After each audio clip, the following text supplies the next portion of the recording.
गिलगित बल्तिस्तान में भी जो सियासी हालात हैं ये अप एंड डाउन का शिकार हैं। डिसीजन मेकर्स हैं, उनको कोई ऐसा बंदा चाहिए जिसने लीड करना है। चूँकि हालात काफ़ी कमज़ोर हैं, गंदम के रेट्स बढ़ाने के हवाले से भी बातें हो रही हैं, यहाँ पर लोड शेडिंग है, पीने का पानी नहीं है। खालिद खुर्शीद डिस्क्वालिफिकेशन जो कि आज उनकी तारीख थी लेकिन नहीं हो सकी। टॉप एजेंडा पॉइंट था वो ये था कि जी in case of his disqualification in degree case कौन उनको रिप्लेस करेगा।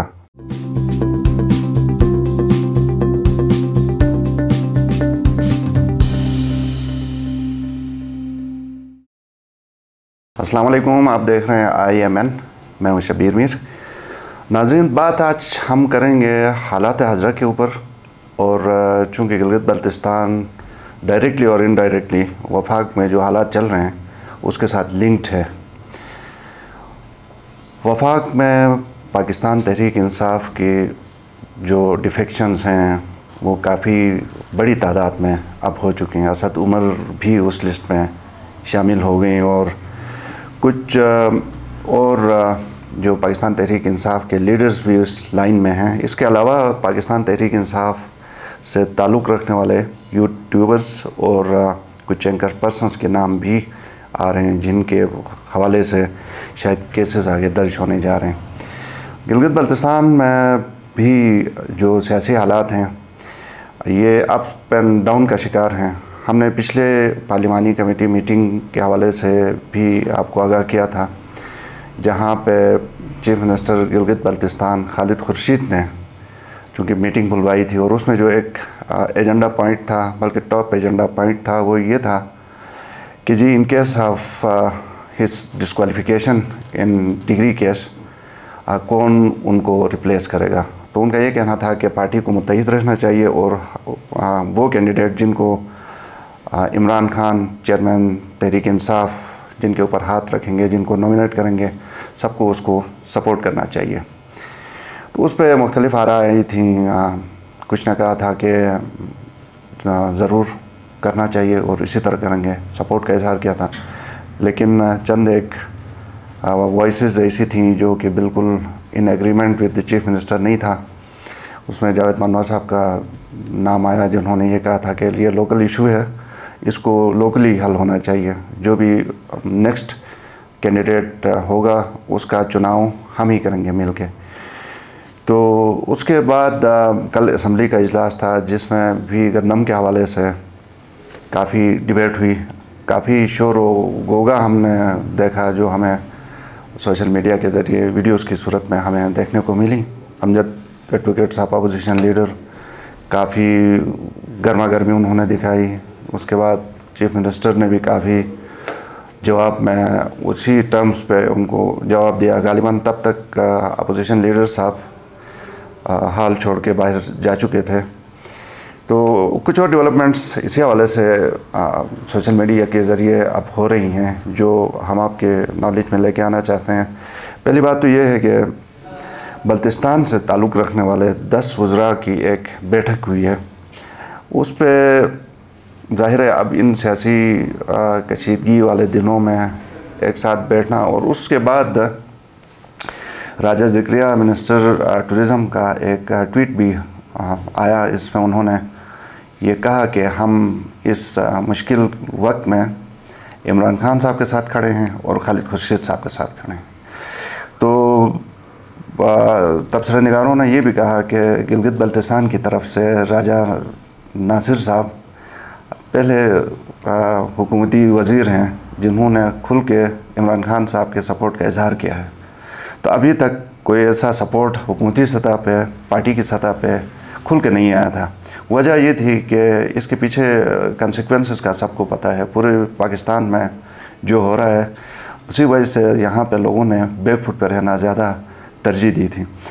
तो राजा ज़िक्रिया साहब का ये बयान काफ़ी नुमायाँ है, अब मीडिया पे ये डिस्कस भी हो रहा है। तो इसको उस मीटिंग के साथ नथी करके देखने वाले लोग फिर इसको इस तरह भी ताबीर कर रहे हैं कि अब चूँकि एक दौड़ लगी है आगे, कौन बनेगा करोड़पति तो खैर नहीं है, कौन बनेगा वज़ीर आला, उसमें राजा साहब भी अपने आप को इन करवाना चाह रहे हैं। तो एक और राजा साहब पहले ही इस दौड़ में इन हैं जिसके बारे में कहा जाता है, शिगर के जो हमारे राजा हैं, राजा आज़म साहब, उनका भी नाम आ रहा है। लेकिन जो बाज़ हलकों में इसको भी देखा जा रहा है, बहुत क्लोजली इसको देख रहे हैं, मॉनिटर कर रहे हैं, ये सारी चीज़ें अब नोट हो रही हैं। तो राजा नासिर साहब का ये बयान अगरचे पार्टी के लिए शायद बहुत कीमती है, लेकिन अदर देन दैट उनके लिए शायद अब मुश्किलात ये खड़ी करे ये बयान। अब वो जिस तरफ आगे हालात जा रहे हैं, ख़ासकर जो जिस तरह की तंगी, अब ये कोई ढकी छुपी बात नहीं है, अगर इसका हम इजहार कर रहे हैं, पूरे पाकिस्तान में जिस तरह का क्रैक डाउन है उस पर उन्होंने अपने आप को हाईलाइट तो करवाया है। और फिर दूसरी बात यह है कि अगर वो किसी तरह भी ख्वाहिशमंद थे इस स्लॉट के लिए, तो उनके लिए भी इसमें अब चांसेस कम हैं। राजा आज़म साहब को भी देखा जा रहा है बाज़ हलकों की जानिब से, लेकिन उसके ऊपर भी कोई कंसेंसस इसलिए नहीं हो पाया है कि अभी तक उन्होंने अप फ्रंट कोई ऐसा रोल अदा नहीं किया असम्बली के अंदर या असम्बली के बाहर।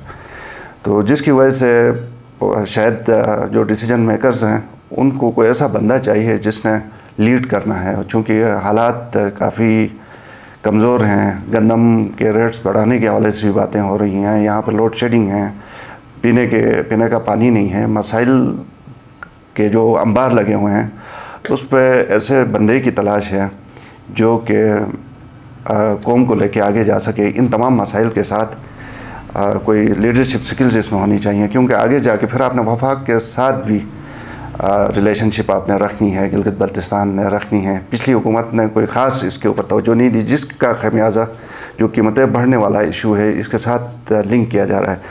तो इन तमाम चीज़ों को देखते हुए अब जिसका रोल ज़रा आगे होगा, फ्रंट फुट होगा, उनको वो इदारे जहाँ पे डिसीजन होते हैं, वो फोरम्स, वो देख रहे हैं। तो अभी तक डिप्टी स्पीकर वाला मसला भी है, उसी तरह जिसका अभी तक कोई सिरा हाथ नहीं आया। तो इन case of Khalid Khurshid disqualification, जो कि आज उनकी तारीख थी लेकिन नहीं हो सकी, और अब हेयरिंग नहीं हो सकी, नेक्स्ट कब तारीख आती है या जब भी आती है, और अगर ये केस उसी तरह डिसाइड होता है जिस तरह देखा जा रहा है, अगर उनको डिस्क्वालीफाई किया जाता है तो ये सूरत हाल बनी, नहीं किया जाता, वो बच जाते हैं, तो वो तो खैर अलग किस्सा है। फिर तो ये ऑप्शंस कोई एक के भी ऊपर भी गौर नहीं होगा। लेकिन अगर जो और मामलात हैं इसके ऊपर हम फिर किसी प्रोग्राम में आपसे बात करेंगे। तो फ़िलहाल जो दौड़ लगती हुई हमें नज़र आ रही है उसमें PTI की तरफ से ही जावेद मनवा साहब काफ़ी आगे इसलिए हैं कि उनका एक स्टांस जो रहा, और अब उसी वजह से फिर बाज़ हलकों में जिनका मैंने जिक्र किया, जहाँ पे सूरत हाल देखी जाती है और जहाँ से रिपोर्ट्स आगे जाती हैं और फिर डिस्कस होती हैं, उनमें उस दौड़ में उनको ऊपर रखा जा रहा है। इसके अलावा अपोजिशन की तरफ से भी इस दौड़ में यकीनन शमूलियत है, और इस वक्त तक जो सबसे आगे हैं, बल्कि वाहिद हैं अपोजिशन की तरफ से, अपोजिशन लीडर ही हैं और पीपल्स पार्टी के सदर अमजद हुसैन एडवोकेट। ये इस सूरत में, जैसे हमने पहले प्रोग्राम में भी आपको बताया था, अगर वफाक की तरफ से बड़े पैमाने के ऊपर रद्द बदल का कोई इंदिया मिलता है तो उस सूरत में अमजद एडवोकेट के बड़े चांसेस हैं। अगरचे उनके बड़े अच्छे ताल्लुकात हैं, क्लोज़ उनका रिलेशनशिप है अपनी पार्टी लीडरशिप के साथ, तो उस सूरत में ये देखा जा रहा है कि फिर ऑल टुगेदर बड़ी तब्दीली आएगी, जिसमें अमजद साहब आगे होंगे और बाकी सारे जो PTI के हैं, जो अपोजिशन के हैं, वो मिल के एक बड़ी तादाद में वो तादाद लिमिट पूरी करेंगे और उसके बाद अमजद साहब को वोट करेंगे। तो ये ऑप्शन बहरहाल अभी तक इंटैक्ट है, और इसके ऊपर अमजद साहब तो बड़े ज़बरदस्त तरीके से काम भी कर रहे हैं, लेकिन ये आगे जाके मटेरियलाइज होता है या नहीं होता है, थोड़ा सा मुश्किल है अभी तक। एज़ ऑफ नाउ जब मैं ये प्रोग्राम कर रहा हूँ, कल की सूरत हाल हो सकता है ये मुख्तलिफ भी हो। तो आज तक की बहरहाल ये अपडेट है। तो प्रोग्राम आज तक के लिए इतना ही। देखने का शुक्रिया, इजाज़त दीजिए, अल्लाह हाफ़िज़।